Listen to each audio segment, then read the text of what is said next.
자, 안녕하세요, 여러분. 면접중대장입니다. 자, 기업은행 체험형 인턴 자소서 3번 문항부터 5번 문항 같이 한번 또 볼게요. 최대한 오늘은 빠르게 한번 해볼게요. 자, 보겠습니다. 1, 2번 문항 여러분 다 쓰셨죠? 빨리빨리 쓰시고요. 이번 주 안에는 끝나는 게 제가 봤을 때 좋을 것 같아요. 그리고 나서 여러분들이 해야 될 것들을 하나하나씩 그렇게 한번 해보시고요. 제가 지금 얘기하는 내용의 일부는 블로그에 있기 때문에 이 블로그 내용 한번 보셔요. 그리고 여러분들이 좀 도움을 받으셨으면 좋겠고. 자, 바로 볼게요. 3번, 4번, 5번 문항. 자, 어떤 문항들이 우리를 힘들고 괴롭게 하는지 한번 보겠습니다. 자, 3번. 본인이 지원한 채용 분야에 필요한 역량이 무엇이라고 생각하며, 자, 밑줄짝 채용 분야에 뭐 뻔하죠. 뭐 모바일도 있지만 금융 일반이 대부분이죠. 필요한 역량 무엇이라고 생각하며 본인이 그러한 역량을 키우기에 어떤 노력을 해야 하는지 기술해 주세요. 자, 그럼 키워드가 뭐예요? 키워드만 일단 여러분 작성을 먼저 해야 돼요. 그러니까 자꾸 이 자소서를 우리가 이제 얘기하면 자소설이라고 하잖아요. 자소설. 자소설로만 너무 접근하면 안 돼요. 이 설로만 하려고 하니까 자꾸 우리가 막 쑤셔 들려고 하거든요. 물론 나의 과거의 경험이 기반이 되는 건 맞아요. 그런데 일단 묻는 것들에 대해서 답을 해주고 그 답을 해줄 때 나의 과거의 경험이 정말 들어가야 되는 거면 경험을 넣는 거고요. 과거의 경험이 굳이 들어가도 상관없는 부분들은 안 써줘도 되는 거예요. 그런데 어떻게든 과거의 경험 우리가 매칭시키려고 하는 그런 고정관념이 있어서 굳이 안 써도 되는 거, 하지 않아도 되는 걸 지금 굉장히 많이 하고 있다는 거죠. 그러다 보니까 어떻게 돼요? 글이 늘어져. 글이 늘어지고 핵심이 없어져. 그리고 문장의 상황이 굉장히 많아져. 이러한 문제점이 있어요. 그래서 묻는 말은 여기서 뭐다? 넌 어떤 역량을 갖고 있니? 그리고 그 역량을 갖추기 위해서 어떤 노력을 했는지 이 두 가지 포인트입니다, 여러분. 이 두 가지 포인트. 자, 문항의 의도는 아무리 체험형 인턴이라고 해도 그냥 막 좀 지원하지 말아줘. 그리고 좀 어느 정도 필요 역량 그런 것들이 너희들이 좀 갖춰져 있니? 직무 적합도라든가 의지, 열정, 목표 다양한 것들을 볼 수 있지만 뭐 이건 어디까지나 러프한 문항의 의도고요. 결국은 정확한 문항의 의도는 뭐다? 일단 가능성이 조금 있는 분. 그리고 좀 더 금융권에 관심 있는 사람 아무래도 그런 지원자를 기업에서 선발하고자 하는 건 너무나 당연한 거잖아요. 그래서 문항의 의도는 너무 당연하다. 자, 작성 포인트는 뭐다? 채용 분야. 여러분들이 그 채용 분야에 지원을 했잖아요. 금융 일반이면 뭐 일반, 모바일이면 모바일. 그럼 대부분 여기니까 여기에 지금 그냥 지원한 게 아니라 나름대로 관심을 어필해야죠. 왜 이것이 필요한 역량인지 그리고 정확하게 이야기하는 게 좋아요. 그러니까 우리가 어떠한 예를 들어서 뭐 아르바이트를 가더라도 마찬가지란 말이에요. 내가 예를 들어 좋아하는 아르바이트를 하게 되면은 좀 사람이 생동감이 넘치죠. 마찬가지예요, 이 일도. 근데 그것들을 우리는 일단 글로 표현하게 되기 때문에 그 글에서 나의 좀 관심이 보여야 되고 나의 역량을 조금 더 구체적으로 얘기해 주는 게 좋다는 거죠. 작성 방법 두 가지예요. 제가 항상 이야기하듯이 첫 번째는 내가 있는 역량에 요것들을 끼워 맞추는 방법. 이건 뭐예요? 내가 예를 들어서요. 뭐 자격증이 많은 친구들이 있어요. 그럼 자격증이 많으니까 예를 들어서 이걸 어떻게든 끼워 맞춰야 되잖아요. 그러면 자격증이 많기 때문에 그래도 경제 지식이 내가 무조건 뭐 중요하다고 생각한다. 그러면 내가 있는 강점, 자격증 이꼬로 그 경제 지식이 될 수도 있기 때문에 요거를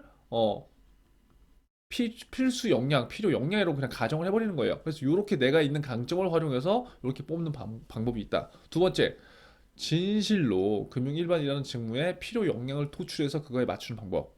이거 무슨 말이냐면 어찌 보면 같은 말인데 살짝은 다른 거죠. 왜? 여기는 내가 강한 거를 껴서 맞추는 방법이고 어떤 거는 지금 두 번, 2번은 내가 진짜 봤더니 금융 역량 중에 이러한 역량이 진짜 필요해. 쭉 이렇게 나열한 것 중에. 그럼 난 이런 역량에서 요게 있어. 이렇게가 들어가는 거예요. 그러니까 전개는 조금 다를 수 있지만 뭐 크게 다르진 않지만 그래도 작성 방법에는 분명히 다른 차이가 있으니까 여러분들이 요 둘 중에 하나의 방법을 생각하시면 좋을 거예요. 자 보세요.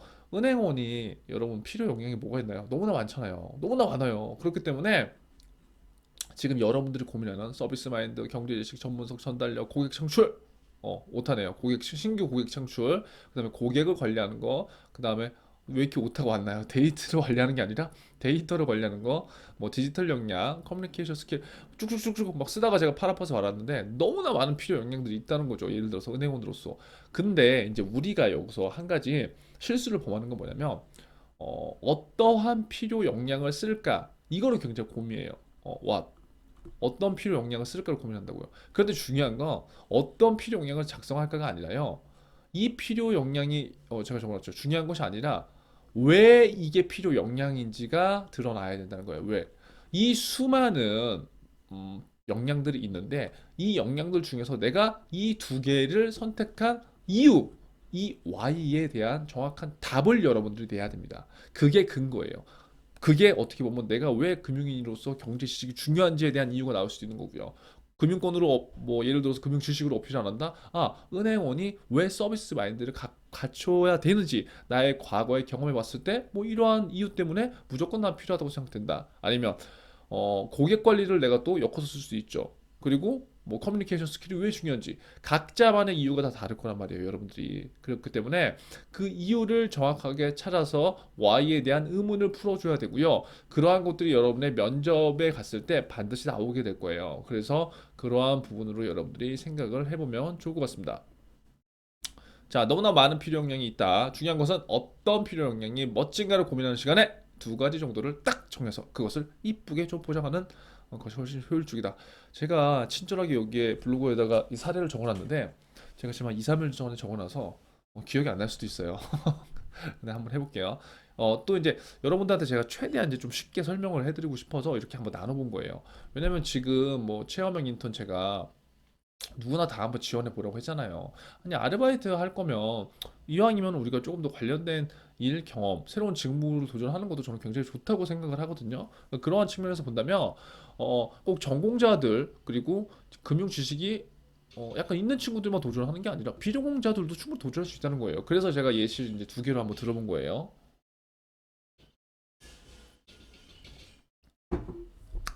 자, 보세요. 예를 들어서 비전공자라든가 금융에 대해서 내가 진짜 몰라. 그러면 나 못 써. 그게 아니라 일단 내가 해온 것들에 대해서 생각을 해봐야 돼요.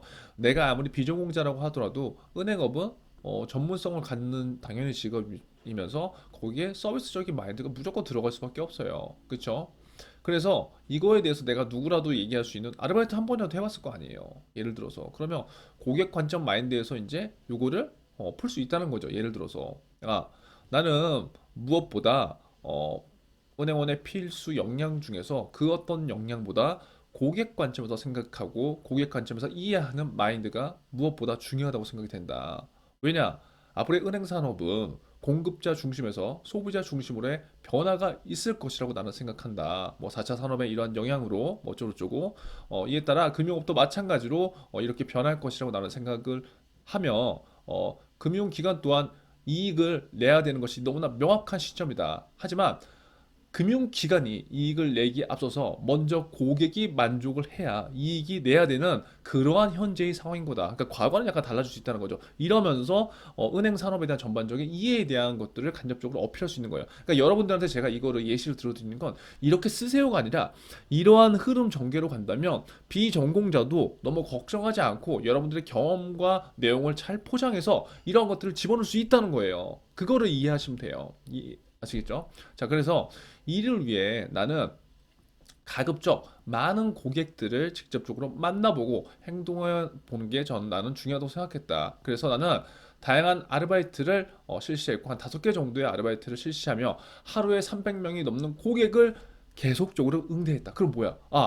내가 예를 들어서 나는 솔직히 나의 약점이 뭐야?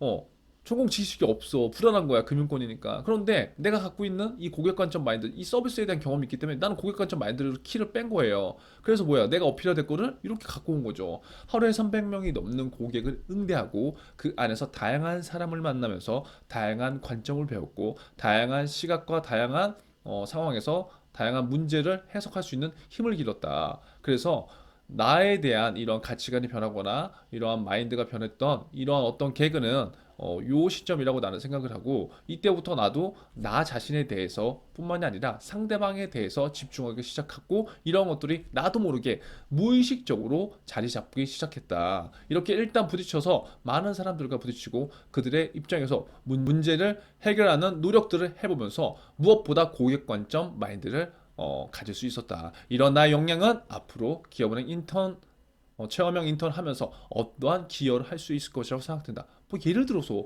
이렇게 갈 수 있다는 거죠. 이렇게. 그러니까 이렇게 한번 여러분들도 여러분들만의 시나리오를 한번 써보라는 거예요. 그 예를 들어서 두 번째, 내가 전공자다. 그리고 약간 노력을 한 경우다라고 한다면 뭐 이렇게도 또 쓸 수 있는 거죠. 나는 이게 지금 필요 역량이라고 하는 거잖아요. 그러니까 내가 가진 강점들을 어필하는 게 가장 좋긴 해요. 그러니까 이런 거예요. 내가 좀 노력을 했거나 지식이 있다. 그러면 나는 무엇보다 현 지식이 현장에서 어떻게 활용되는지 궁금해서 현직자 12명을 직접적으로 만나보며 스스로 분석해본 결과 이걸 뭐야? 나 이렇게 현직자들을 만나본 노력도 해봤어. 금융기관을 가봤어. 간접적으로 어필하는 거예요. 이게 뭐 절대적인 건 아니지만 그런 결과 무엇보다 은행원으로서 필요한 공통점은 이 두 가지를 내 스스로 발견했다. 뭐 첫째, 둘째 이제 나올 수 있겠고 그 역량이 뭐 금융 주식과 뭐 다른 게 될 수도 있겠죠. 그래서 이를 위해 향후 나는 이러한 목표를 달성하기 위해서 이러한 공부를 하며 스스로 검증하는 시간을 거쳤고 지식적 내용이 현장에 적용되는지 궁금했기 때문에 나는 현장 방문과 현지장 미팅 또는 주기적 레포트를 보면서 현장 감각을 지속적으로 익힐 수 있었다. 그렇기 때문에 내가 해온 이러한 지식적인 내용들과 현장을 토대로 해서 내가 얻은 이런 인사이트를 통해서 새로운 현장에서 고객들을 만나보면서 실전적인 현장 감각을 기르고 또 예비 은행원으로서 어떠한 목표를 꼭 달성하고 싶다. 뭐 예를 들어서 그냥 이렇게 전개를 할 수도 있는 거죠. 그렇게 뭐 어렵지 않게 이해되셨죠? 그래서 필요 역량과 노력 문항에서는 무엇보다 중요한 것은요. 여러분들만의 지식만을 막 어필하려고 하지는 마세요. 그러니까 내가 자격증이 있다, 나는 뭐 어디 인터넷 다 그거를 제가 이제 자소 첨삭을 하면서 계속 보는데 어디에서 내가 뭘 했다는 걸 굉장히 강조하려고 해요. 근데 그거는 크게 중요하지 않거든요. 그러니까 살짝 나중에 어필할 수 있지만 그게 메인이 돼서는 진짜 절대 안 된다는 거예요. 그리고 여기 제가 또 써놨지만 또 나의 자격증이 있다는 것만 어필하지 말고 그 자격증, 그 스펙에서 파생되는 것들, 즉 그 자격증을 취득해서 내가 뭘 활용할 수 있는 건지와 생각을 어떻게 전달하는 건지 이런 것들이 굉장히 중요하다는 거예요. 이런 것들이 여러분들이 이제 나중에 면접을 또 생각해야 되기 때문에 굉장히 중요하기 때문에 3번 문항에서는 그러한 포인트를 좀 잘 활용해 보면 좋을 것 같고요.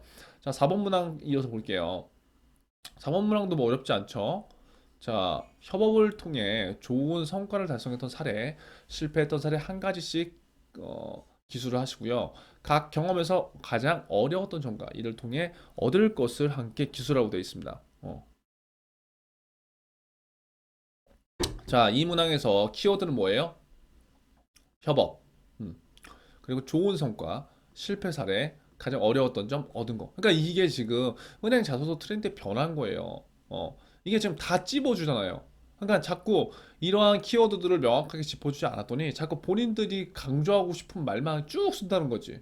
그런데 이제 그게 너무 지겨우니까 좀 이런 것에 맞춰서 먼저 써달라는 거예요. 그래서 여러분들이 이 핵심 키워드를 먼저 답을 해주고 나서 여러분들도 할 말을 하는 게 훨씬 좋다.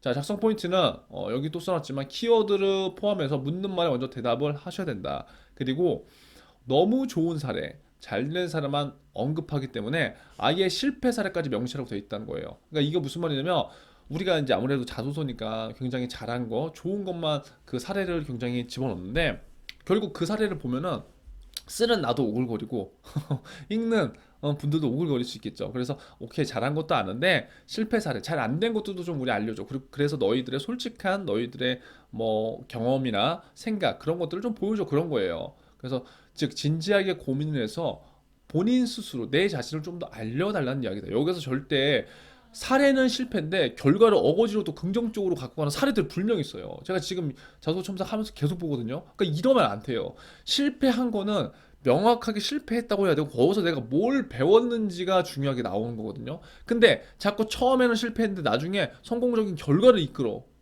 이거는 본인에 대한 자기 객관화가 그렇게는 잘 된 케이스는 아니기 때문에 요 부분들 한번 고민해봤으면 좋겠어요. 그리고 제가 이제 그 면접 중대랑 채널을 시청하시는 여러분들한테 얘기하고 싶은 건 뭐냐면, 여러분 좋은 성과는요, 누구나 다 잘 작성해요. 그쵸? 그런데 실패했던 사례는 잘 작성하지 못해요. 그래서 여러분들은 이 실패했던 사례에 조금 더 집중을 해보시는 게 저는 더 훨씬 좋을 것 같아요. 아시겠죠? 자, 이 문항에서요, 무엇보다 중요한 것은 이 경험을 통해서 내가 얻은 것이 무엇이냐, 즉 배우고 느낀 것이 무엇이냐가 핵심입니다. 이게 제일 중요합니다. 이게. 그런데 아직도 많은 학생들이 이런 문항에 본인의 뭘 간주한다? 성과만. 나 1등 했어요. 수상했어요. 물론 좋은 사례 이게 나와도 되죠. 나올 수 있죠. 그런데 너무 이것만 나오면은 다 똑같이 다 성적이 좋고 뭐 수상했다는 것만 나오는데요. 결국 그 사례에서 1등을 했을 때 뭘 배웠느냐? 협업을 1등을 한다고 해서 무조건 성과만 강조하는 게 아니죠. 1등을 해서 내가 협업이라는 걸 배울 수도 있는 거예요. 그쵸? 얻는 포인트가 다른 거라고요. 그런 것들을 여러분들이 잘 고민해 보셨으면 좋겠어요.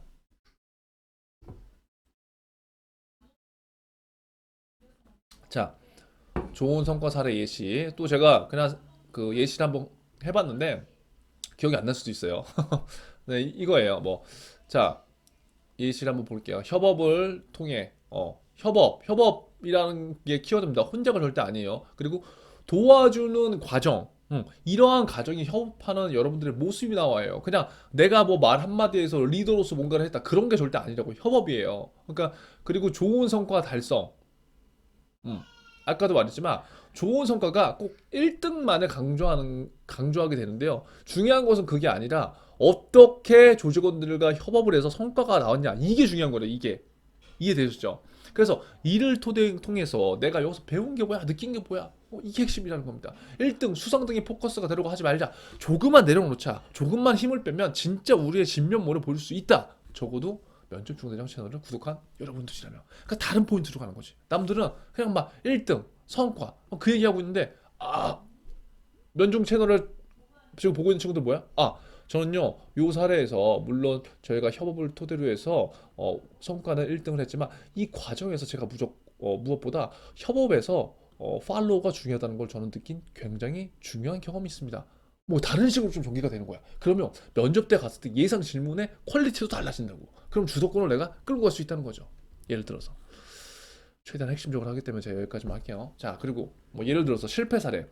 그러니까 좋은 성과 사례를 잘 작성하세요. 그런데 실패 사례를 좀 더 생각해 보는 게 전 좋다. 이제 그거고, 예를 들어서 이제 실패 사례를 작성할 때도 이제 마찬가지예요. 실패 사례를 부끄러워하지 말라. 그 실패가 결과가 안 나왔다고 해서 실패가 아니다. 여기서 결과가 안 나왔어도 내가 이 과정에서 내가 분명히 무언가 배운 게 있다. 그러면 왜 과정이 왜 중요하냐? 우리는 영업을 하고 우리는 조직 생활을 하는데 언제나 누구나 1등만을 위해서 살 수가 없어요. 1등 있으면 2등도 있고 5등도 있고 100등도 있는 게 이게 기업 그 다음에 조직 생활의 순리예요, 순리. 누가 다 1등을 하기를 원한다고 한다면 그 조직이 제대로 가겠습니까? 그쵸? 그러면 자소서도 마찬가지라는 거죠. 물론 1등 성과 난 거 좋아. 근데 사람이 분명히 1등을 할 때 있으면 50등도 할 때가 있다고. 그럼 이 50등에서 네가 왜 실패를 했는지, 예를 들어서 이 50등을 한 이유를 찾아로 해서 네가 여기서 뭘 배우고 발견해서 네가 50등에서 30등으로 갔어. 그러면 이 사람은 또 성공하는 거잖아요. 그런 경험들. 평생 해피할 수만 없다. 우리의 인생은 굴곡이 있을 수밖에 없기 때문에. 여러분들이 이렇게 힘들다가 계속 서류 30개 서류 탈락하다가 한 번에 면접에 2개가 합격하면 끝이다. 이렇게 될 수도 있는 거다. 이해되세요? 음. 자, 그래서 한번 볼게요. 예시를. 예를 들어서 내가 뭐 어떤 목표가 있어. 근데 이 목표 달성을 위해서 이렇게 우리가 서로 노력을 한 거지. 그런데 결과론적으로 봤을 때 이제 실패했다는 거예요. 그런데 이 실패게 물론 결과론적으로 따지면 우리가 실패를 했을 수도 있지만 조직적 관점으로 해석하고 다가가는 것이 저는 이제 좋다는 거예요. 이 실패 또한. 그러니까 왜 실패했는지에 대한 생각, 그리고 추후 어떠한 개선 의지가 여기에 보이면 좋다는 거죠. 결국 문제의 원인을 발견하고 그 다음 같은 상황에서 다른 접근을 하게 된다면 어떻게 돼요? 괜찮죠. 조금의 나아진 성과를 만들 수도 있고요. 좋아지는 것으로 또 보일 수가 있어요. 이해되시죠? 그리고 여기에서 조직적 관점의 협업의 중요성을 내가 조금 더 느꼈다. 뭐 이러한 식의 접근도 나쁘지 않고요. 즉, 또 하나 우리가 이제 알아가다 보면 예를 들어서 리더로서 내가 이런 것들을 막 했는데 실패했어. 이 사례를 보면 리더로서 내가 막 뭔가를 했는데 이게 결국 실패했다는 거예요. 그럼 내가 여기서 뭘 배웠어? 아, 야, 리더라서 혼자 막 앞으로 끌어가는 것도 중요한데 이 팔로워의 역할도 굉장히 중요하구나. 이 팔로워. 그러니까 물론 리더가 중요한데 여기 봐봐요. 리더만 중요한 것이 아니구나. 그 다음에 나는 뭐야? 내가 팔로워로서 그 다음부터는 나는 항상 앞에만 섰었는데 내가 뒤로 빠져서 이 리더를 서포트하는 역할을 내가 돌아선 거야. 이해돼요? 그럼 이런 것들을 하다 보니까 조직적 관점에서 어떻게 돼? 성과가 조금 조금씩 그 전보다 좋아지는 거지. 그럼 나는 뭐야? 나는 팔로우더라도 그부터 이 일이 있은 다음부터 이 사례 이 잠깐만요. 음. 이 매사에 적극성을 가지게 된 계기가 처음에 리더로서 내가 실패한 경험이 있기 때문에 내가 이거 가졌다고 여러분. 그럼 이게 무조건 실패예요? 내가 팔로워로서 지금 다 간다 도와주잖아. 그래서 내가 보니까 리더도 중요한데 팔로워가 진짜 더 중요한 것 같아. 난 그 이걸 느낀 거야. 그런데 입행하게 되면 여러분 리더야 팔로워야? 팔로워라고. 그러면 내가 이렇게 한번 느낀 경험이 있어. 이 경험의 기반이 어디서 나와요? 실패에서. 그럼 이 실패가 나쁜 거냐? 아니라는 거지. 내가 여기서 뭔가 배우고 느끼고 경험한 게 있으니까. 그걸 토대로 해서 나는 행원으로서 맨 밑에 팔로워에서 훨씬 더 능동적으로 할 수 있는 역할을 할 수 있는 사람이라는 걸 어필할 수 있는 거예요. 말이 너무 빠른가요? 제가 빨리 얘기했어요. 그래서 이렇게 한번 해보는 것도 이게 이렇게 하라는 게 아니라 우리가 생각을 조금만 틀면은 우리가 다양한 것들을 조합해서 낼 수 있다. 그걸 이제 얘기하는 거예요. 그리고 이제 마지막 자 은행 근무 필요한 디지털 역량 이거 지겹게 나오죠 여러분. 지겹게 나오는데 이것도 여러분들이 뭐 너무 어렵게 제가 봤을 때 생각을 할 필요는 없을 것 같아요. 문제는 뭐야 너무나 익숙하다는 거지. 은행 자소서에 웬만하면 다 나오니까 디지털. 낯설지도 않아요. 그쵸? 근데 이 문항 역시 이제 이거예요. 디지털 역량이라고 뭘 생각하려 물어봤잖아요. 그러면 여기서도 왜 내가 이 디지털 역량이 중요한지에 대한 나의 생각, 이유가 중요한 거예요. 왜? 아까 그 3번에서 나온 필요 역량도 그 가지가 많았잖아요. 그럼 이 중에서 내가 왜 이게 중요했는지, 왜 이게 내 생각이거든. 똑같다고 디지털 역량도 많어. 그럼 그 중에서 내가 왜 이거를 선택했는지를 알아야 되는 거죠. 뭐 디지털 역량은 뭐 많죠. 글로벌 마인드, 뭐 혁신, 통합, 디지털 마인드, 미래 금융 환경 뭐 엄청나게 많아. 근데 이런 것들이 다 디지털 역량이라고 볼 수 있는데 이 중에서 내가 왜 이것들을 선택했는지 그걸 반드시 제가 적으라고 했어요. 그리고 제가 이제 여러분들한테 얘기해 드리고 싶은 거 너무 디지털 역량이라고 해서 너무 어렵게 들어가지 말자고요. 예를 들어서 여러분들 그 일반이야 모바일이 아니라 모바일이나 디지털은 아예 시스템적으로 뭔가를 개선하고 프로그램 짜고 뭐 그렇게 해야 돼요, 사실. 그런데 일반은 아직까지 그게 아니다고. 4차 산업혁명 일어나고 나중에 은행이 뭐 산업이 완전히 바뀌면 당연히 여러분들도 그런 능력 갖춰야 되겠죠. 하지만 적어도 지금 시점에서 디지털 역량은 제가 계속 강조하지만 디지털 사고로부터 저는 무조건 나오는 거예요. 이거는 디지털 사고를 못하면 디지털 역량을 지금 여러분들 기를 수가 절대 없다고요. 근데 모바일이나 디지털에 관련된 일을 했던 전공을 했던 친구들은 사고 자체도 지금 디지털적으로 가 있다는 거야. 가 있지 않아도 내가 몸에서 지금 습관이 돼 있다고. 그런데 일반 영업을 지원하는 친구는 그게 안 되는 거예요. 그래서 제일 중요한 건 디지털 역량 굉장히 많은 조건인데 제가 봤을 땐 적어도 면접 중대장이 봤을 때는 디지털적 사고를 할 수 있는 인재여야지 나중에 이런 것들이 역량이 훨씬 더 빠르게 전파될 수 있다. 이해되죠? 그래서 디지털 역량을 여러분들 찾을 때 과거의 경험을 찾을 때 막 엄청난 걸 찾으려고 하는 게 아니라 여러분들이 뭐 살아오면서 효율성 면에서나 시스템적으로 내가 뭔가 살짝 뭔가 변화해서 바꿔본 경험 그런 것들에 디지털을 입히는 전략으로 가면 좋을 것 같아요. 이게 어떻게 보면 약간의 창의 이런 것이랑도 제가 봤을 때는 잘 어울리거든요. 그러니까 지금 너무 우리가 디지털 역량하니까 쓸 게 없다고 생각하는데 약간의 생각만 이렇게 바꿔주면 그래도 소재는 제가 봤을 때 좀 많이 생길 수 있다. 이해되죠? 음.